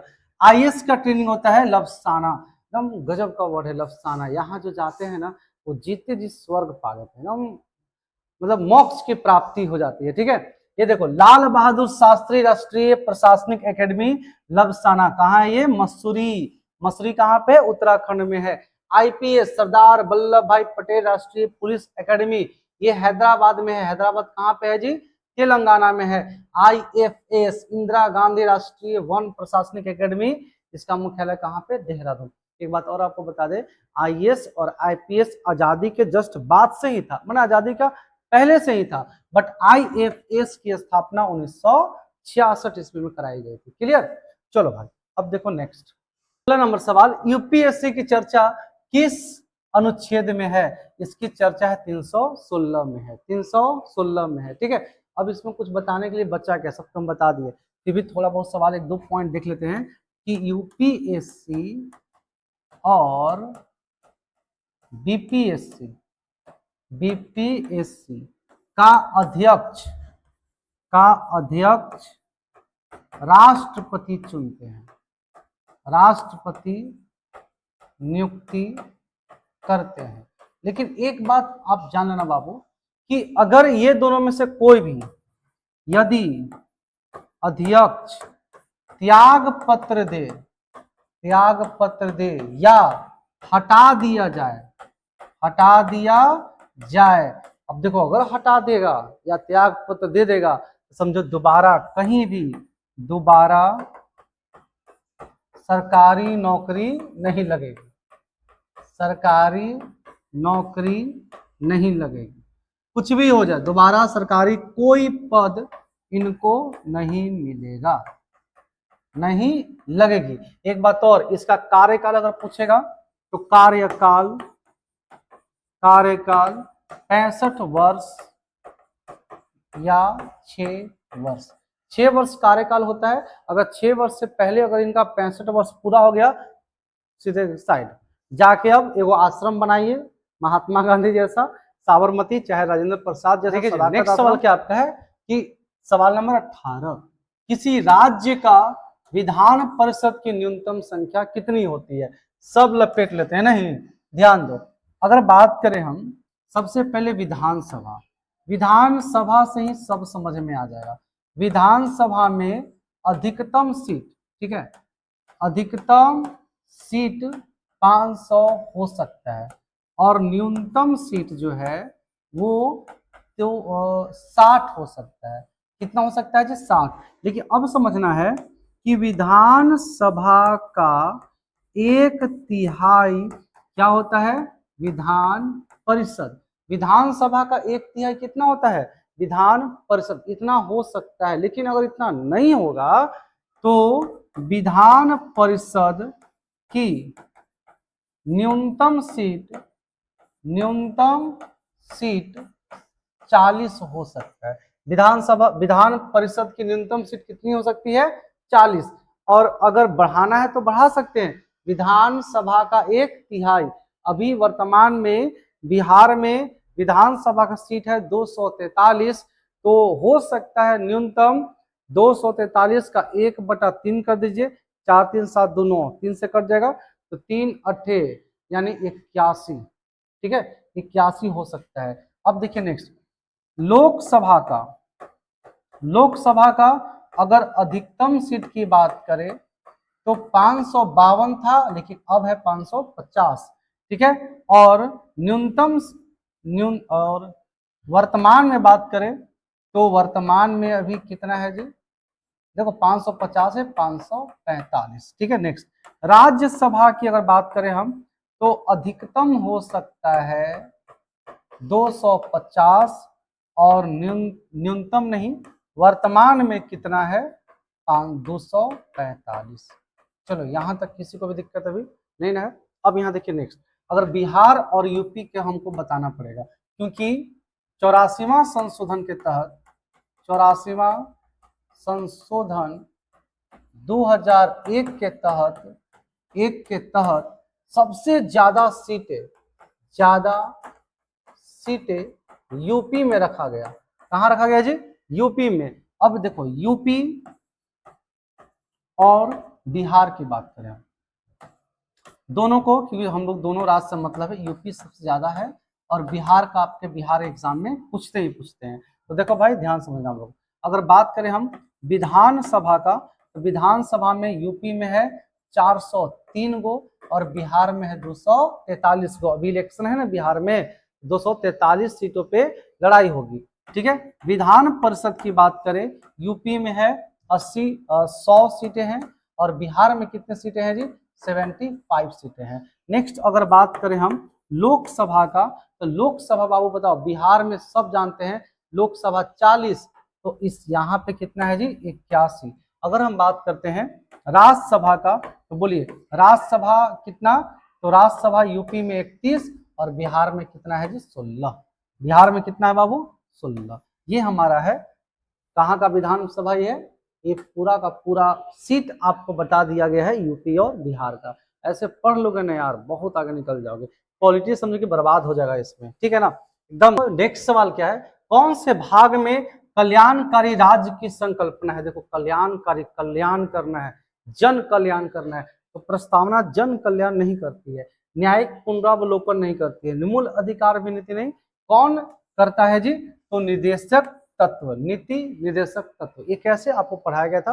नीति निर्देशक तत्व जो है, नीति निर्देशक तत्व, ये है बाबू 36 से 51 अनुच्छेद, आर्टिकल 36 से 51। भाग कितना में है बाबू? ये भाग है 4 में। भाग कितना में है? 4 में। 3 में मूल अधिकार, 4 में है नीति निर्देशक तत्व। बहुत बेहतरीन तरीके से आप इसे समझेंगे।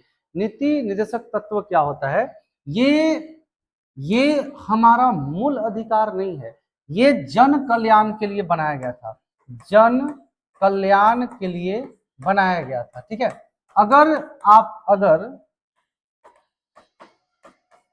अगर सरकार की मर्जी हो, अगर सरकार की मर्जी हो या सरकार के पास संसाधन हो, सरकार के पास संसाधन हो, तो वो जनता को बांट सकती है, जनता को बांट सकती है।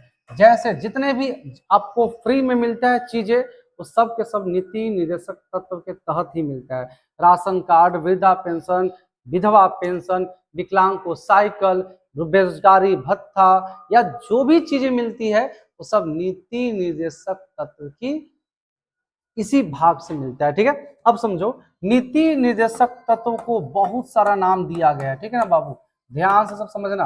पीछे आर्टिकल्स पूरा इसका हम बता चुके, इसलिए भी आर्टिकल्स नहीं, इसके बारे में बताएंगे। इसे कहा गया मालूम है क्या? भविष्य का अधिकार। भविष्य का अधिकार कैसे? जरा बात को अच्छे से समझना। अभी सरकार आपको राशन कार्ड दे रही है ना, राशन कार्ड सरकार दे रही है, तो ये सरकार राशन कार्ड दे रही है, जिस दिन राशन कार्ड देना बंद करेगा आप कुछ नहीं कर पाएंगे, आप न्यायालय नहीं जा सकते, इसका न्यायालय वाद योग्य नहीं है। लेकिन आने वाला समय में जब काफी दिन से आपको मिल रहा, अगर सरकार रोक लगा देगा, आप जाके लड़ सकते हैं। नहीं, लोग लड़ लेते हैं, इतना दिन मिला आप काहे नहीं दे रहे हैं, तो आपको इसको कहा गया भविष्य का अधिकार। ध्यान समझना जी। इसे B.R. अम्बेडकर जी ने क्या कहा मालूम है? B.R. अम्बेडकर जी ने कहा कि 1935 का, जो 1935 में भारत शासन अधिनियम है ना, 1935 का ये लिखित अनुदेश है, लिखित अनुदेश है, मतलब सेम उसी के तरह ये भी है, लिखित अनुदेश है। अगर हम बात करें, एक L.M. सिंघवी थे, L.M. सिंघवी, L.M. सिंघवी कौन थे वो व्यक्ति बाबू? L.M. सिंघवी थे। L.M. सिंघवी ने क्या कहा? ये कहा जीने का अधिकार। ये क्या बोले थे कि ये जो है एक तरह से जीने का अधिकार है, ये जीवन देने वाली संस्था है, जीवन देने वाली संस्था है। कितना अच्छा बताओ, है ना लाजवाब जी के सब। अगर पूछ देगा कि जीवन देने वाली संस्था कौन है, बाउंस, एकदम ऊपर ऊपर भागेगा। ठीक है ना। फिर अगर पूछ देगा भविष्य का अधिकार किससे कहते हैं, बाउंस। अब लेकिन अगर मेरा सारा पॉलिटी या ऑल टारगेट वीडियो खतरनाक सीरीज आप पढ़ लेते हैं तो बाउंस होने की तो बात ही नहीं है, बाउंस होने की बातें नहीं। ठीक है, अब देखो जी नेक्स्ट, अवसर की समानता से संबंधित अनुच्छेद कौन है? ये आर्टिकल सब पढ़ा दिए भाई आपको, फिर भी आपको समझा देते हैं। अवसर माने सरकारी जॉब का, लोक नियोजन, लोक नियोजन यानी सरकारी जॉब में जो आरक्षण मिलता है ना जी, छूट मिलता है ना, वो आर्टिकल 16 के तहत। 14 है विधि के समक्ष समानता, सब पढ़ाया गया बाबू, सब याद करना, समानता, विधि के समक्ष समानता। 15 क्या है? धर्म, जाति, लिंग पर भेदभाव नहीं करना। 17 में क्या है? छुआछूत नहीं, छुआछूत नहीं करना है, ध्यान देना सब लोग। 18 में क्या है? उपाधियों का अंत, उपाधियों का अंत। ये सब नहीं पढ़ाया गया है, सारा आपको पढ़ा दिया गया। ठीक है, रिवाइज सब कर लेना। देखो बाबू नेक्स्ट,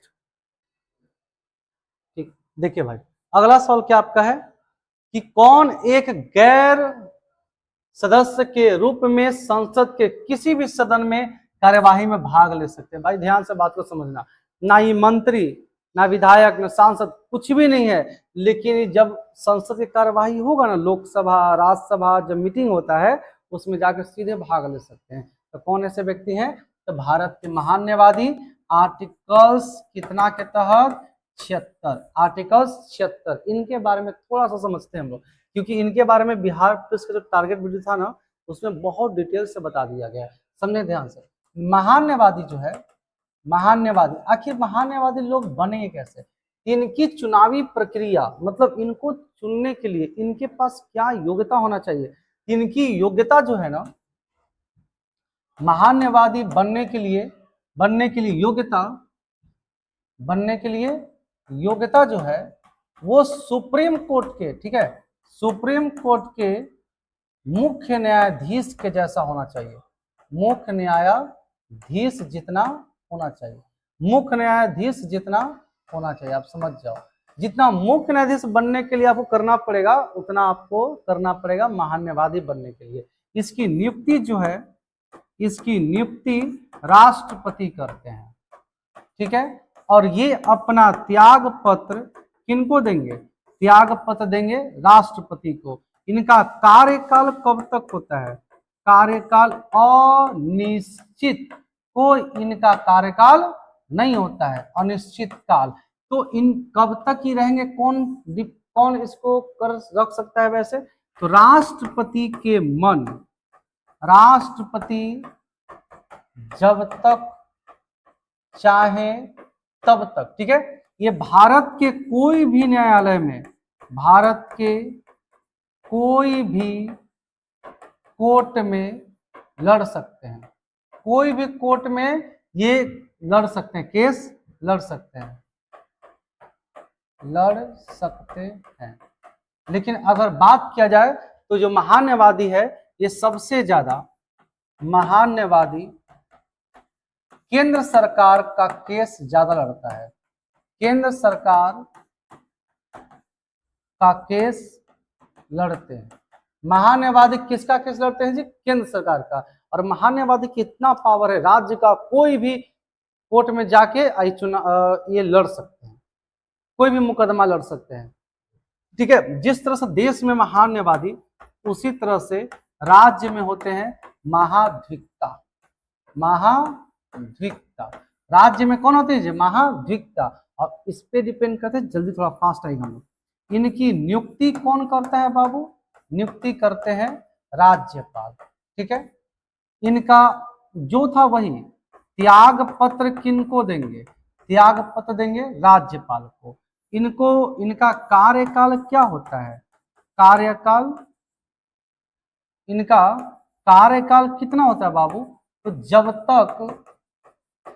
तक राज्यपाल चाहे, जब तक राज्यपाल की मर्जी हो। ये भी राज्य के किसी भी न्यायालय में, राज्य के किसी भी न्यायालय में मुकदमा लड़ सकते हैं, मुकदमा लड़ सकते हैं, राज्य के किसी भी न्यायालय में मुकदमा लड़ सकते हैं। और ये भी राज्य के केस ज्यादा लड़ते हैं, राज्य सरकार के केस लड़ते हैं। अगर हम लोग राज्य सरकार पे कोई केस करेंगे ना तो इन्हीं को भेजा जाएगा, भेजेंगे महाधिवक्ता को। और इनका पावर जो है राज्य के हाई कोर्ट के मुख्य न्यायाधीश के बराबर होता है, मुख्य न्यायाधीश के बराबर, ठीक है ना। इनका पावर हाई कोर्ट के मुख्य न्यायाधीश के बराबर होता है और इनका पावर जो है ना बाबू सुप्रीम कोर्ट के मुख्य न्यायाधीश के बराबर होता है। सब जान लेना बात को, ठीक है। अब देखिए 23 नंबर, नागरिक संहिता का प्रावधान कितना है? समान नागरिक संहिता का प्रावधान जो है आर्टिकल्स 44 में है, आर्टिकल्स 44 में है, ठीक है। अगर हम बात करें आगे का तो देख लो, समान नागरिक संहिता का मतलब है सबके लिए नागरिक बराबर, है ना। अब 45 की बात करें, 45 क्या है? तो 6 वर्ष के कम बच्चों के, 6 वर्ष से कम उम्र के बच्चों के, कम उम्र के बच्चों का देखभाल करना। 6 वर्ष के कम उम्र के बच्चों को देखभाल करने का काम किस में है? आर्टिकल्स 45 में है। 47 की बात करें, मालूम है क्या है? शराब और मादक पदार्थ पर प्रतिबंध, मादक पदार्थ पर प्रतिबंध, माने मादक पदार्थ और शराब पर प्रतिबंध लगाना है, आर्टिकल्स 47। 48 क्या कहता है आपको मालूम है ना? 48 का 1 ये दोनों बहुत इंपॉर्टेंट हुआ करता है। नहीं, 48 अगर कहा जाए तो कृषि और पशुपालन, 48 का ए जो है ये पक्षी अभ्यारण्य, ठीक है, ध्यान दो। 48 कहता है कृषि और तथा पशुपालन, ठीक है ना। 48 का ए क्या कहता है कि पक्षी अभ्यारण्य, पक्षी अभ्यारण्य की रक्षा करना, की रक्षा करना। बाबू 50 क्या कहता है? 50 कहता है कि अंतरराष्ट्रीय कार्यपालिका, कार्यपालिका तथा न्यायपालिका, न्यायपालिका दोनों अलग अलग है, नहीं अलग अलग है। भारत में कार्यपालिका की शक्ति राष्ट्रपति के पास, न्यायपालिका की शक्ति CJI, chief justice of India. अगर एक बात और ध्यान दे, आर्टिकल 51 कहता है अंतरराष्ट्रीय शांति को बढ़ावा देना, अंतरराष्ट्रीय शांति को बढ़ावा देना, अंतरराष्ट्रीय शांति को बढ़ावा देना। अब देखो बाबू नेक्स्ट सवाल के दौरान भारतीय कौन से भाग को 7वें संशोधन 1956 के तहत हटा दिया गया था? आपको समझना है 1956 में मालूम है भाषा के आधार पर नए नए राज्य बने थे। उस समय पटियाला भी टूटा था जिसको पेप्स कहते हैं, ऊपरी भाग हिमालय, फिर जहाँ पंजाब बोलते थे पंजाबी, जहाँ हिंदी बोलते थे उसको हिमाचल, है ना। और फिर जो नीचे सबसे है एक चंडीगढ़ बनाया गया था। अब जरा समझिएगा, इसके तहत भाग 7 को हटाया गया क्योंकि उस समय कई रियासतें हुआ करता था। सब रियासतें को जैसे हैदराबाद, जम्मू कश्मीर, मैसूर, ये सब को मिला के एक कर दिया गया 1956 में और बाकी भाग 7 को हटा दिया गया। ठीक है, देखो ध्यान से, पहले भाग था संविधान में 22, कितना था जी? 22। अब एक हटाकर 4 जोड़ दिया, एक हटाकर कितना जोड़ दिया जी? 4 जोड़ दिया। तो वर्तमान में कितना हो गया बाबू? वर्तमान में हो गया 25 भाग। कई भाग अभी वर्तमान में है जी? 25 भाग। हटा था कौन? 7वां भाग। कितने संशोधन में? 7वां संशोधन में। और कैब 1956 को, फिर से ध्यान दो, 7वां संशोधन में 7वां भाग को हटा दिया गया था। कब? 1956 में। क्यों? क्योंकि उस समय राज्यों का पुनर्गठन हुआ था। क्लियर? चलो लास्ट सवाल आपका देख लो बाबू। भारतीय संविधान के उद्देशिका में संशोधन किया गया था कैवा? ये आप सबको पता है, भारतीय संविधान के उद्देशिका में संशोधन किया गया था 42वां संशोधन। जवाहरलाल नेहरू ना, जवाहरलाल नेहरू ने उद्देशिका प्रस्तुत किए थे। ये पढ़ा दिया गया, लगता है कि पहला या सेकंड वीडियो में। कब प्रस्तुत किया जी? 13 दिसंबर 1946 को। और उन्हीं के उद्देशिका में संशोधन किया गया, 42वां संशोधन। ये कौन थे इस समय? इंदिरा गांधी। इस समय जी मोरारजी देसाई। नहीं, 44वां संशोधन कब हुआ था? 1978 में। अब 42वां 1976 में। आज का इतना ही। और आप लोग ध्यान दीजिए मेरी बात को, ठीक है भाई? अगर यहाँ तक पहुंच गया तो जल्दी से कमेंट करना जरूर कैसा लगा आपको वीडियो, और क्या चारों वीडियो देखने के बाद आपको एहसास हुआ कि पूरी तरह से कंप्लीट हो गया है पॉलिटी की नहीं हुआ है? एक वीडियो लास्ट बनेगा यार, और बवाल करेंगे उसमें। उसके बाद पॉलिटी पूरा का ऑब्जेक्टिव टू ऑब्जेक्टिव टेस्ट लिया जाएगा। समझ रहिए, चलिए पढ़ते